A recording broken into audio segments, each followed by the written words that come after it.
Hey, my name is Rohit. I'm a cardiac intensivist and a cardiac morphologist in Chicago and take care of a few of the archives in Chicago.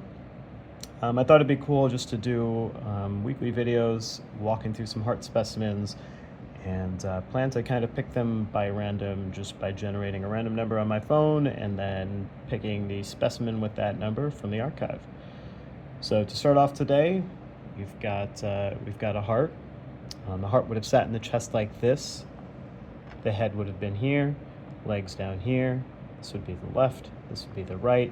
This is anterior here and then posterior towards the turntable. So just looking at the heart, we'll find what looks like the right atrial appendage. It is triangular in shape and broad, so we'll start there. We'll open up the heart and expose this atrium.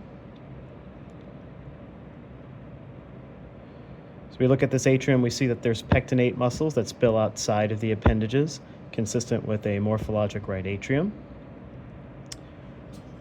Looking at some of the other structures that we see here, we do see the oval foramen, or the oval fossa, which appears to be intact. There does not appear to be an atrial septal defect in the oval fossa.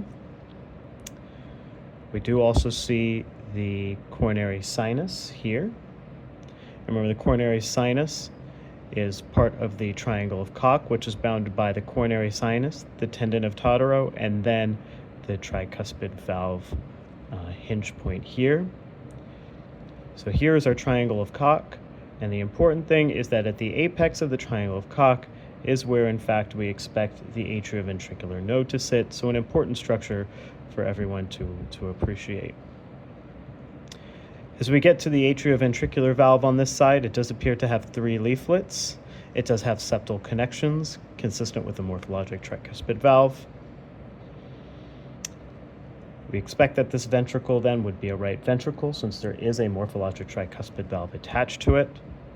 There are coarse trabeculations in this ventricle, and there is a septomarginal trabeculation here, and thus this does appear to be a morphologic right ventricle. As we get into the outflow tract here, we do see that there is an intraventricular communication that lives between the Y of the septal band.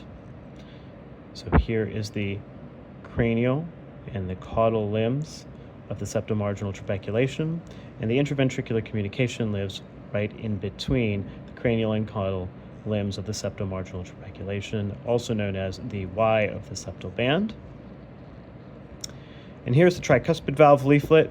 So it does look like the posterior-inferior rim of this communication is in fact muscular. So a muscular outlet defect. Interestingly enough, we see that there is a great vessel that kind of overrides this defect, and it does appear to be the aorta. And so here is the aortic valve that we see overriding the intraventricular communication. We'll get back to that a little bit later. We'll continue up the right ventricular outflow tract in this direction, and here we find the pulmonary valve.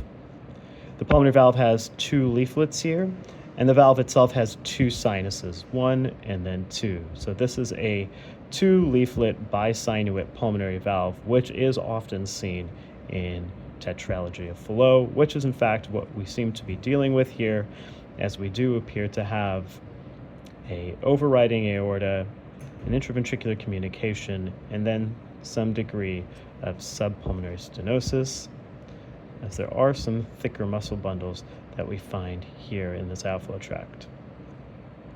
Why don't we flip this specimen over, go to the back. Here we find another atrium. This one is smooth-walled. We do find remnants of an appendage here, and all of the pectinate muscles on this side are within the appendage itself, consistent with the morphologic left atrium. Here we can see the horns of the oval fossa. Once again, we find that there is no defect in the oval fossa here, and there is no other intraatrial communication. Here we find another atrioventricular valve. This one appears to have 2 leaflets and does not have connections to the ventricular septum all consistent with a morphologic mitral valve. Here we can find the papillary muscles of the mitral valve as well. Safe to say that this was going to be a morphologic left ventricle, as there is a mitral valve attached to it. On further inspection, there's fine crisscross trabeculations, also consistent with a morphologic left ventricle.